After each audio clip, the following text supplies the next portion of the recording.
over textbook.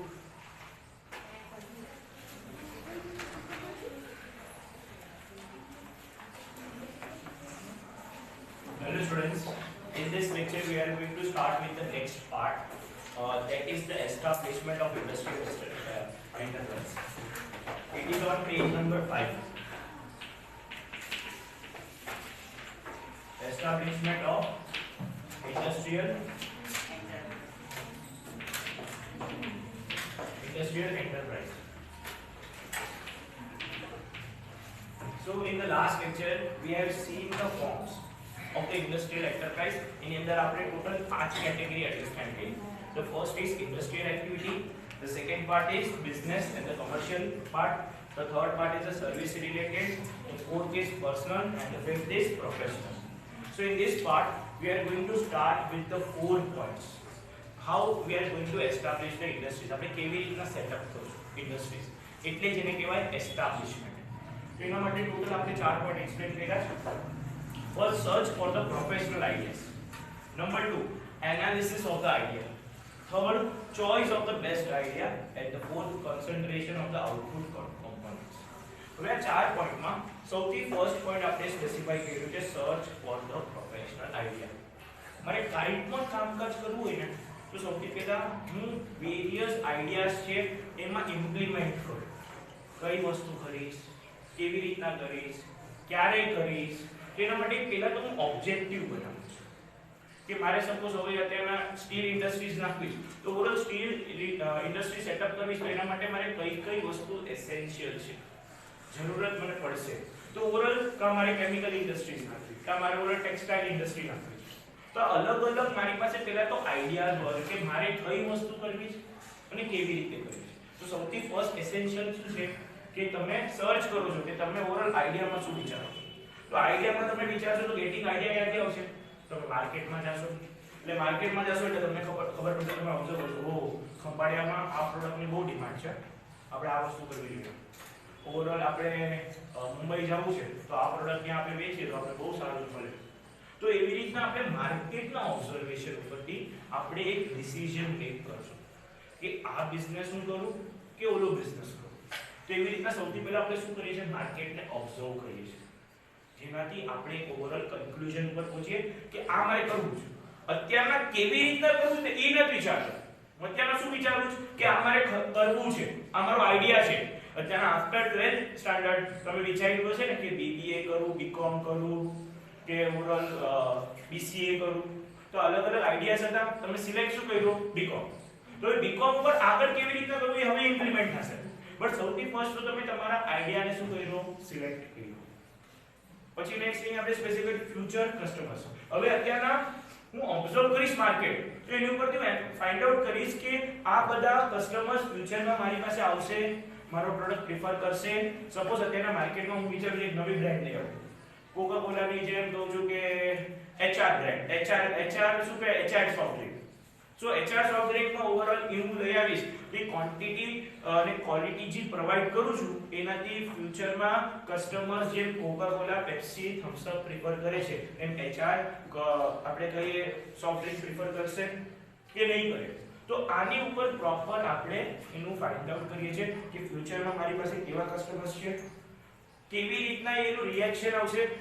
હંમેશા છે ને કયો પણ બિઝનેસ આપણે સ્ટાર્ટ કરીએ ને તો સૌથી પહેલા હરેક ઇન્ડિવિડ્યુઅલ શું ટ્રાય કરે કે બેઝ આપણે કહીએ કે બ્રેક ઇવન સુધી પહોંચે. બ્રેક ઇવન એટલે શું? અહીંયા પ્રોફિટ બી નથી થતું અને લોસ પણ નથી થતું, એનો કોઈ બ્રેક ઇવન પોઈન્ટ. અત્યારે હું મારા ખીચામાંથી 5 લાખ રૂપિયા મારા બિઝનેસમાં લગાડું છું તો સૌથી પહેલા હું એમ નહીં વિચારું કે ડાયરેક્ટલી એને 10 લાખ ને 20 લાખ થાય. પહેલા તો એમ વિચારીશ કે 5 લાખ રૂપિયા મારા કવર થાય. એકવાર 5 લાખ કવર થશે પછી ધીરે ધીરે હું વિચારીશ કે પ્રોફિટ વધે, એટલે પ્રોફિટ વધશે, પછી પ્રોફિટમાં 10,000, 20, 25, 30, પછી પાછું જે પ્રોફિટ થી એને રીઇન્વેસ્ટ કરીશ બિઝનેસમાં. એવી રીતે બિઝનેસ એક્સપાન્ડ કરીશ. તો સૌથી ફર્સ્ટ આપણે ઇન્ટેન્શન છે કે આપણે બ્રેક ઇવન સુધી પહોંચીએ. બ્રેક ઇવન સુધી પણ એવી રીતના પહોંચવું છે શોર્ટ ટાઈમમાં નહીં. અત્યારના મને એકવાર મારી પાસે કસ્ટમર આવી ગયા, કાલ ના આવે એવું કામ નથી કરવું. અત્યારના લોકો મને થોડા ઓછા પૈસા ભલે દે બટ ઓવરઓલ મારા અને કસ્ટમર્સના સારા રિલેશન્સ બને, એને વિશ્વાસ આવે, મારી ગુડવિલ માર્કેટમાં રેપ્યુટેશન બને. તો એ બીજી વાર વિચારશે કે હાર્દિક પાસે જઈને ગુડ્સ આપણે લઈએ, નહીં તો લેવા નથી. અત્યારે કહું લઈ જાઓ આ વસ્તુ કાંઈ નહીં થાય, ગેરંટી 2 વર્ષ સુધી હું તમને દઉં છું, 2 મહિના પછી આવે હાર્દિક આ ખરાબ થઈ ગઈ, મેં થોડી કીધું તું બદલી દઈશ, તો હું રિલેશનશિપ ખરાબ કરું છું. સો હંમેશા આપણે એમ વિચારવું કે કસ્ટમર માર્કેટના કિંગ છે, તો જે પણ કરીએ એના બેટરમેન્ટ માટે કરીએ. નો ડાઉટ પ્રોફિટ થવું જોઈએ, અર્ન કરો, બટ સામે તમે સર્વિસીસ પણ પ્રોવાઈડ કરો. એ એક એસેન્શિયલ વસ્તુ છે. તો આપણે ફ્યુચરમાં કેવી રીતના કસ્ટમરને મેન્ટેન રાખશું, કેવી રીતના હેન્ડલ કરશું, તો એ બધી વસ્તુ પર આપણે પ્રોપર વિચારીએ છીએ. Development in the other countries, એટલે આપણે એમ પણ વિચારીએ છીએ કે અત્યારના જે હું ગુડ્સ અને સર્વિસ અત્યારના લોકલ લેવલ ઉપર વેચું, બરાબર, કાલ સવારે ઓવરઓલ ડિસ્ટ્રિક્ટ લેવલ ઉપર વેચીશ, સ્ટેટ લેવલમાં વેચીશ, નેશનલ લેવલમાં વેચીશ અને કઈ ઇન્ટરનેશનલ માર્કેટમાં પણ હું ટ્રેડ કરીશ. ખાલી એક જગ્યાએ અહીંયા એક આપણે કહીએ ને કે જે પણ બિઝનેસમેન હોય ને એ ખાલી ઓવરઓલ એક આપણે શોર્ટ આપણું બિઝનેસમાં એને સેટિસ્ફેક્શન ના મળે. ઈ સક્સેસફુલ થશે તો એ વિચારશે કે હજી થોડું મોટું કરું, એ સક્સેસફુલ થશે તો વિચારશે હજી મોટું કરું. એવી રીતના એ શું કરશે, પોતાને માર્કેટમાં ઓવરઓલ એક્સપાન્ડ કરશે, આગળ વધારશે. તો એ જ કહે છે કે તમે એ પણ ફાઇન્ડ આઉટ કરો, એ પણ ડેવલપમેન્ટ કરો કે તમે ઇન્ટરનેશનલ માર્કેટમાં પણ તમે ટ્રેડ કરી શકો છો. Study of outline of the project, જે વસ્તુ મેં સિલેક્ટ કરી છે એ વસ્તુમાં ઓવરઓલ એક મેઇન વસ્તુ કે મારી પ્રોજેક્ટમાં કઈ વસ્તુ એકદમ એસેન્શિયલ છે, બહુ જરૂરત વાળી વસ્તુ છે, એની ઉપર મારે ફોકસ કરવું. સપોઝ અત્યારે હું કહું છું મારી ટેક્સટાઇલ ઇન્ડસ્ટ્રી છે, બટ એમાં કપડું જ હું ડેમેજ કપડું પ્રોડ્યુસ કરું છું, બનાવું છું કે લો ક્વોલિટી બનાવું છું, તો માર્કેટમાં ક્યાંથી સેલ્સ થશે? એમાં મેઇન વસ્તુ મારે ધ્યાન રાખવું જોઈએ કે જે પણ હું મટીરીયલ યુઝ કરું છું એ એકદમ સારું ક્વોલિટીનું હોય અને ઓછા રેટમાં અને પ્રોપર રેટમાં સામેવાળાને એ ગુડ્સ મારી પાસેથી લઈ શકે. તો તમારા પ્રોજેક્ટની આઉટલાઇન શું છે, એટલે પ્રોપરલી તમે બધી વસ્તુ વેરીફાઈ કરો છો, ચેક કરો છો, ક્યાંક તમને તમારા પ્રોજેક્ટ પર કોઈ સજેશન્સ દે કે તું આ વસ્તુ નહીં આ કરજે.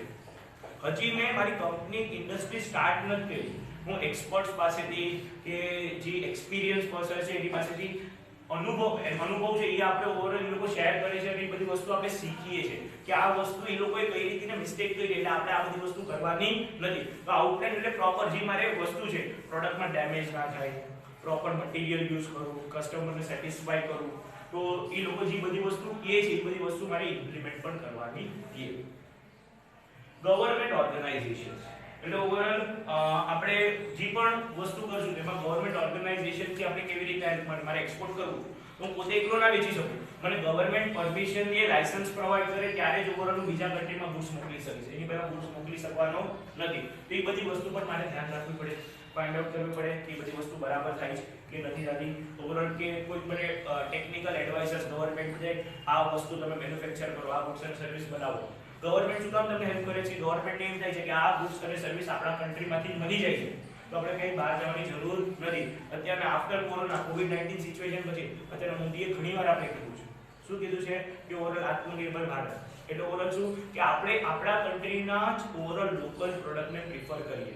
એટલે આપણા કન્ટ્રીના એન્ટરપ્રેનર માટે હમણાં જે બજેટ આવ્યું એમાં પણ કેટલું ઓવરઓલ નિર્મલા સીતારામન ઓવરઓલ કેટલી બધી સ્કીમ્સ કાઢી છે. બજેટ અત્યારે જે 1 ફેબ્રુઆરીમાં થયું કે જેનાથી જે નાના બિઝનેસમેન છે કે ઓવરઓલ જે મોટી ઇન્ડસ્ટ્રીઝ લઈને બેઠા છે એ હજી કેવી રીતના આ પ્રોસેસમાં આગળ વધે. તે ટ્રેડ ફેર્સ એન્ડ એક્ઝિબિશન્સ એટલે ઓવરઓલ આપણે બીજા બધા કન્ટ્રીઝમાં ટ્રેડ ફેર્સ અને એક્ઝિબિશન્સમાં જઈએ એટલે મારા કન્ટ્રીમાં આ ઇન્વેન્શન શું છે મેં આ એક્ઝિબિશનમાં એ રાખ્યું, બીજા કન્ટ્રીમાં કંઈક અલગ ઇન્વેન્શન હશે તો એ બતાવ્યું. તો એકબીજાના આઈડિયા સજેશન્સથી હજી આપણા પ્રોડક્ટમાં આપણે ઇમ્પ્રુવમેન્ટ લઈ આવીએ. સૌથી ફર્સ્ટ ઓવરઓલ સ્માર્ટફોન આવ્યો હતો ને એમાં એક કેમેરો હતો, અત્યારે 5-5, 6-6 કેમેરા હોય છે. હવે તો મને લાગે પાછળની સાઈડથી આખું કેમેરાથી ભરી દેશે કેમ કે આટલું બધું આપણે ઇન્વેન્શન્સ આટલું બધું ઓવરઓલ આપણે શું નવી ઇનોવેટિવ વસ્તુ આપણે જોવા મળે છે.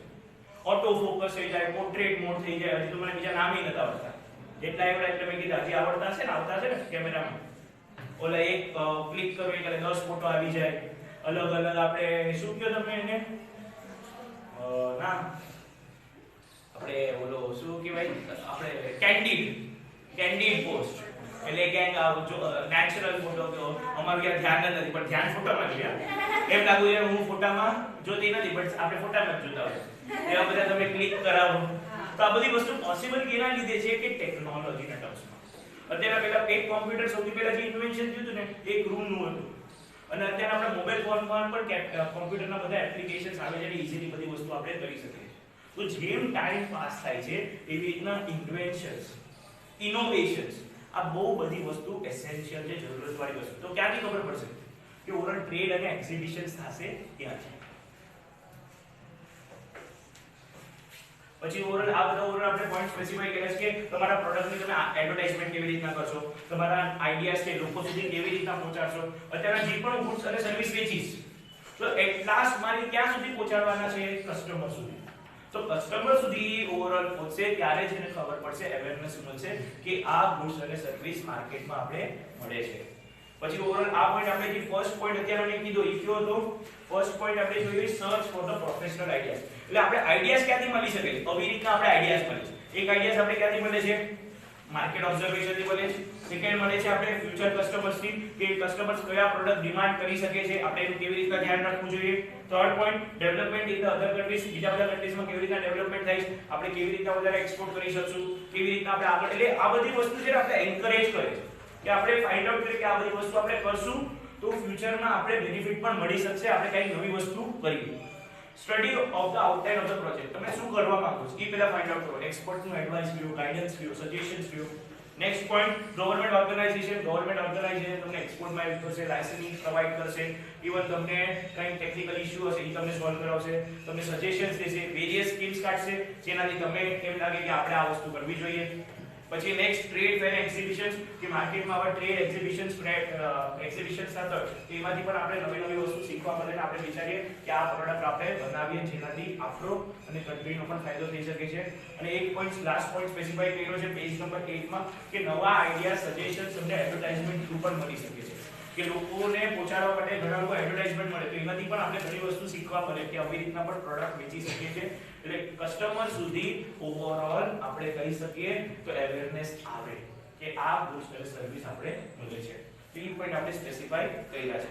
હવે સેકન્ડ પાર્ટ જે કીધો ને કે એનાલિસિસ ઓફ આઈડિયા. એનાલિસિસ નો મતલબ શું? એટલે જે મારો આઈડિયા છે એમાં હું વર્ક કરું, એમાં હું કામ કરું.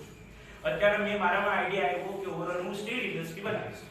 તો સ્ટીલ ઇન્ડસ્ટ્રીઝ બનાવીશ તો એના માટે મારે કઈ કામ કરવાની જરૂર છે? સ્ટાર્ટિંગમાં ડાયરેક્ટ યાલો સ્ટીલ ઇન્ડસ્ટ્રી એટલે શકાલા કપૂર પેન્સિલ તો નથી ડ્રો કરીને સ્ટીલ ઇન્ડસ્ટ્રી બની ગઈ. પોસિબલ થવાનું છે ના. તેના માટે મારે મહેનત કરવી પડશે. કેવી રીતના ઓવરઓલ પ્રમોટર્સ ગોતવા પડશે, કોન્ટ્રીબ્યુટર્સ ગોતવા પડશે, ઓવરઓલ કોણ મારા કંપનીમાં ઇન્વેસ્ટમેન્ટ કરશે, કેમ કે ઓવરઓલ કેપિટલ તો બહુ મોટું જોઈએ, 5-10 રૂપિયામાં તો નથી જવાની ઇન્ડસ્ટ્રી ચાલુ. તો એના માટે આ બધી વસ્તુ આપણે શું કરવી પડે? ફાઇન્ડ આઉટ કરવી પડે, એના ઉપર કામ કરવું પડે. તો એ વસ્તુ આપણે ઓવરઓલ અન્ડરસ્ટેન્ડ કરશું એનાલિસિસમાં. એમાં primary analysis and analysis of the idea specifically પહેલા તો ટેકનિકલ નોલેજ. મારે સ્ટીલ ઇન્ડસ્ટ્રી સ્ટાર્ટ કરવી છે તો મારી પાસે એનું ટેકનિકલ ટર્મ્સની વસ્તુ ખબર છે. સ્ટીલ કેવી રીતના બને, કેવી રીતના એના મશીનરીઝ રિક્વાયર્ડ છે, કેટલા પ્રોપોર્શન એમાં બધા ઇનપુટ દેવાના છે, એ બધી વસ્તુ મને ખબર હોવી જોઈએ. મારો એ વિષય જ નથી, મારો એ ફિલ્ડ જ નથી, તો એ વસ્તુ સ્ટાર્ટ કરીને કાંઈ મતલબ નથી. પછી નેક્સ્ટ જેમાં સ્પેસિફાઈ કર્યું છે કમર્શિયલ સસ્ટેનેબિલિટી. એટલે ઓવરઓલ તમે માર્કેટમાં ઈ ગુડ્સ વેચીને પ્રોફિટ કમાવી શકશો, માર્કેટમાં તમે સસ્ટેન કરી શકશો, સ્ટેબલ રહી શકશો. ફોર એક્ઝામ્પલ અત્યારે ગુડ્સ અને સર્વિસ બનાવું છું, મને મેન્યુફેક્ચરિંગ કોસ્ટ 200 રૂપિયા લાગે છે અને માર્કેટમાં ઓલરેડી 180 માં વેચાય છે, તો કોઈ મારી પાસેથી 200 રૂપિયાની વસ્તુ લેશે નહીં. તો એ મને ખબર હોવી જોઈએ કે મને કેટલો મેન્યુફેક્ચરિંગ કોસ્ટ લાગશે અને માર્કેટમાં હું કેટલામાં વેચી શકીશ. આ બધી વસ્તુમાં મારે કામ કરવાનું છે, તો જ ઓવરઓલ મને ઇન ફ્યુચરમાં પ્રોફિટ સસ્ટેન થશે, પ્રોફિટ મળશે, નહીતર પ્રોફિટ મળશે નહીં. તો આપણે સ્ટાર્ટ કરીએ ને તો એ પહેલા આ બધી વસ્તુ આપણે વિચારીએ, એનાલિસિસ કરીએ, એના ઉપર કામ કરીએ, પછી એક આપણો ઓવરઓલ આઈડિયા મળી શકે છે. પછી એમાં એ લોકોએ સ્પેસિફાઈ કર્યું છે કે ડિટેલ એનાલિસિસ. આ તો પ્રાઇમરી બેસિક એનાલિસિસ ની વાત કરી, 2 પોઈન્ટ જોયા, એક તો ટેકનિકલ અને બીજું જોયું કમર્શિયલ. સેકન્ડ પોઈન્ટ કીધું છે ડિટેલ એનાલિસિસ. ડિટેલ એનાલિસિસમાં સ્પેસિફાઈ કર્યું છે તમે એકદમ ડિટેલમાં કે કેટલો લેબરનો ખર્ચો, કેટલો મશીનરીનો ખર્ચો, કેટલો રો મટીરીયલનો ખર્ચો, કેટલો ઓવરઓલ પ્રોડક્શનનો ખર્ચો થશે, આ બધો ખર્ચો ઓવરઓલ. પછી પેકિંગ એ કરવું પડશે, પેકિંગ પછી ઓવરઓલ હોલસેલર સુધી ટ્રાન્સપોર્ટેશન પહોંચાડવું પડશે, કમ્યુનિકેશનનો ખર્ચો. તો ડિટેલમાં આપણે પ્રોપર સ્ટડી કરીએ છીએ. ઇવન આ કોઈ એક્સપેન્સની વાત કરીએ ઓવરઓલ મારે કંપની ફોર્મ કરવી છે તો એમાં પરમિશન 12th સ્ટાન્ડર્ડમાં તમે 11th સ્ટાન્ડર્ડમાં તમે ટોપિક શીખા છો memorandum of association article of association મારે કંપની સેટઅપ કરવી હોય તો મેમો બનાવવું પડે આર્ટિકલ બનાવવું પડે તો આ બધી વસ્તુ પર બનશે તો જ મારા કંપનીમાં લોકો શેર હોલ્ડર ઇન્વેસ્ટમેન્ટ કરશે નહીતર ઇન્વેસ્ટમેન્ટ કરશે નહીં તો એ બધી વસ્તુ મારે ડિટેલમાં પ્રોપર વેમાં વિચારવી પડે ધ્યાન રાખવું પડે કે મારા બિઝનેસ આઈડિયા છે એ પ્રોપર છે એક્સપર્ટ પાસેથી વેરીફાઈ કરાવવું પડે ચેક કરાવવું પડે કે આ ટર્મ્સમાં હું પ્રોપર બિઝનેસ કરી શકીશ હવે તમારે પણ કઈ બિઝનેસ ચાલુ કરવો હોય તો તમે ડિટેલમાં વિચારો ને કે અત્યારના હું નથી વિચારતો બટ ફ્યુચરમાં મને આનાથી કેટલો ફાયદો થશે અને આ બિઝનેસ મારે શોર્ટ ટાઈમ માટે કરવો છે કે લોંગ ટાઈમ માટે કરવો છે તેના માટે ડિટેલમાં આપણે કામ કરીએ છીએ વર્ક કરીએ છીએ સ્ટડી કરીએ છીએ પછી એના ઉપર આપણે ડિસિઝન મેક કરશું સો આ હતો સેકન્ડ પોઈન્ટ તો સેકન્ડ પોઈન્ટ બે પોઈન્ટમાં ડિવાઇડેડ છે first primary analysis and the analysis of idea એની અંદર સ્પેસિફાઈ કર્યો છે ટેકનિકલ નોલેજ અને commercial sustainability second is detail analysis હવે થર્ડ પોઈન્ટ છે choices of the best idea હવે મારી પાસે પાંચ અલ્ટરનેટિવ અવેલેબલ છે A B C D અને E આ પાંચમાંથી મારા માટે કયું બેસ્ટ છે પાંચે બેસ્ટ છે પણ મારા માટે જે મારે કામ કરવું છે એમાંથી કયું બેસ્ટ છે એ હું સિલેક્ટ કરીશ અત્યારે મારી પાસે આઈડિયા તો ઘણા છે કે આ એ કરી શકું આમે કરી શકું આવી રીતના કરી શકું અને ઓમ રીતે કરી શકું બટ મારા માટે આ પાંચેયમાંથી કઈ વસ્તુ બેસ્ટ થશે જેનાથી વધારે ફ્યુચરમાં પણ મને ફાયદો થશે અને અત્યારના હું કામ પ્રોપરલી ચાલુ કરી શકીશ તો હું માર્કેટ જોઈ ગવર્નમેન્ટ ઓર્ગેનાઇઝેશનથી હેલ્પ લીધી ઇન્ટરનેશનલ માર્કેટમાં હું ટ્રેડ કરીશ ફેર્સ અને એક્ઝિબિશન્સમાં જઈશ એડવર્ટાઇઝમેન્ટ જોઈશ આ બધા પોઈન્ટ તો આપણે જોયા સેકન્ડ પોઈન્ટમાં આપણે ડિટેલમાં મેં કામ એ કર્યું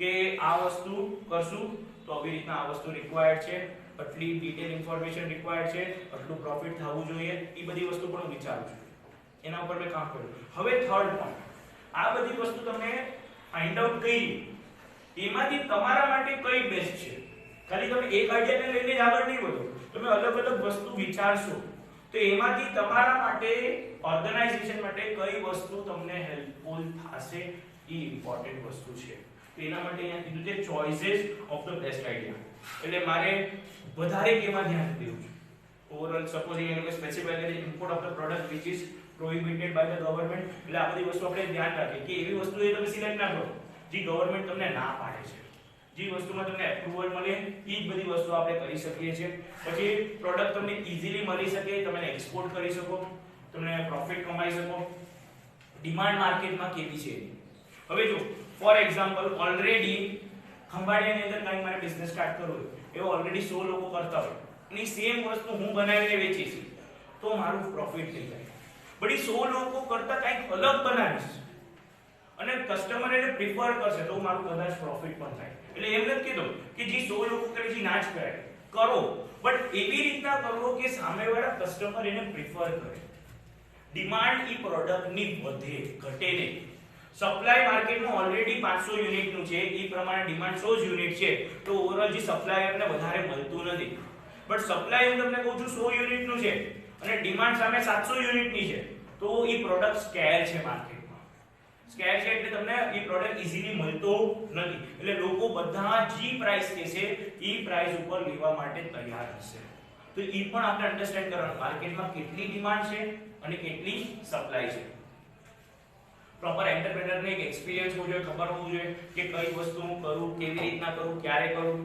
પછી ઓવરઓલ જે પ્રોડક્ટને સિલેક્ટ કરે છે એને ઓવરઓલ એઝ અ મેઇન પ્રોડક્ટમાં પણ ધ્યાન દેવું જોઈએ ખાલી હું ઘણી વસ્તુ વેચતો બટ એમાં મને એશ્યોરન્સ છે કે આ પ્રોડક્ટ હું વધારે વેચીશ તો મને વધારે રિટર્ન્સ મળશે તો મેઇન ફોકસ મારું એક મેઇન પ્રોડક્ટમાં પણ હોવું જોઈએ પછી સ્પેસિફાઈ કર્યું છે કેવી રીતના એક્સપાન્ડ કરું ડાયવર્સિફાઈડ કરું નવો પ્રોડક્ટ લઈ આવું નવી રીતે લઈ આવું જેનાથી લોકોની પ્રોડક્ટ મને લોકોની પ્રોડક્ટ ગમે પછી પ્રોડક્ટના ઓવરઓલ એ લોકો કીધું શું બેનિફિટ્સ છે એની સાઈઝ શું છે કઈ જગ્યાએ મળે છે કેવી રીતના મળે છે એ બધી વસ્તુ આપણે ધ્યાન રાખવી પછી ઓવરઓલ મારે ફોરેન માર્કેટમાં ટ્રેડ કરવો છે તો ફોરેન કન્ટ્રી મને એપ્રુવલ દે છે મને ગવર્નમેન્ટથી લાયસન્સ મળે છે કે મારા પ્રોડક્ટ હું ફોરેન માર્કેટમાં વેચી શકું પછી કીધું છે કે આનાથી ઓવરઓલ આપણા કન્ટ્રીને પણ કેટલો ઇકોનોમિક મોટિવેશન મળશે હું તો કામ કરીશ પણ એક્સપોર્ટ થી ઓવરઓલ મારા કન્ટ્રીમાં પણ શું આવશે કરન્સી આવશે ફોરેન એક્સચેન્જ એટલે મારા સાથે મારા કન્ટ્રીનો પણ બેનિફિટ થઈ શકે છે તો એ વસ્તુ આપણે સ્પેસિફાઈ કરી છે અહીંયા એ લોકો એક ટેબ્યુલર ફોર્મમાં પેજ નંબર 9 માં એક તમને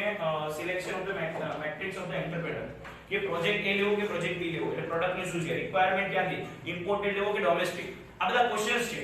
આ ડિટેલમાં અહીંયા દીધા છે 1 2 3 4 5 6 7 એ બધા ક્વેશ્ચન્સ, એમાંથી ઓવરઓલી કયું વસ્તુ સિલેક્ટ કરે, A કે B, તો ઈ એના ઉપર મેટર કરે છે. આટલાની પાસે અલ્ટરનેટિવ ઓપ્શન છે, ચોઇસીસ અવેલેબલ છે, તો એના માટે જે એન્ટરપ્રેનર છે, બિઝનેસમેન છે, એના માટે A પ્રોજેક્ટ બરાબર છે કે B પ્રોજેક્ટ, ઈ એને શું કરશે, ચોઇસ. હવે તમારી પાસે તમને બે ઓપ્શન દો, 5 સ્ટાર દો કે ડેરી મિલ્ક, તો ઓબ્વિયસલી જે તમને ભાવશે, જે તમને ગમતી હશે એ તમે પ્રિફર કરશો. ઘણા કહે સર બે, પણ એક હું તમને ઓપ્શન દઉં, બેમાંથી એક જ સિલેક્ટ કરવાનું, તો તમે શું લેશો, જે તમને વધારે ભાવતી હશે ચોકલેટ એ તમે પ્રિફર કરશો. તો એવી જ રીતના અહીંયા બિઝનેસ ઓર્ગેનાઇઝેશન એને ભાવતું નથી, બટ એને ઓવરઓલ એના માટે કઈ વસ્તુ બેસ્ટ રહેશે, તો એ એમાંથી શું કરશે, સિલેક્ટ કરશે. સમજાય છે બધાને? હા કે ના? નિંદરમાં નથી ને? concentration of the output components. હવે આ ફોર્થ પોઈન્ટ આપણે શું સ્પેસિફાઈ કર્યું, concentration. ઈ પોઈન્ટ આપણે નેક્સ્ટ લેક્ચરમાં કન્ટિન્યુ કરીશું. ઠીક છે? Okay, thank you.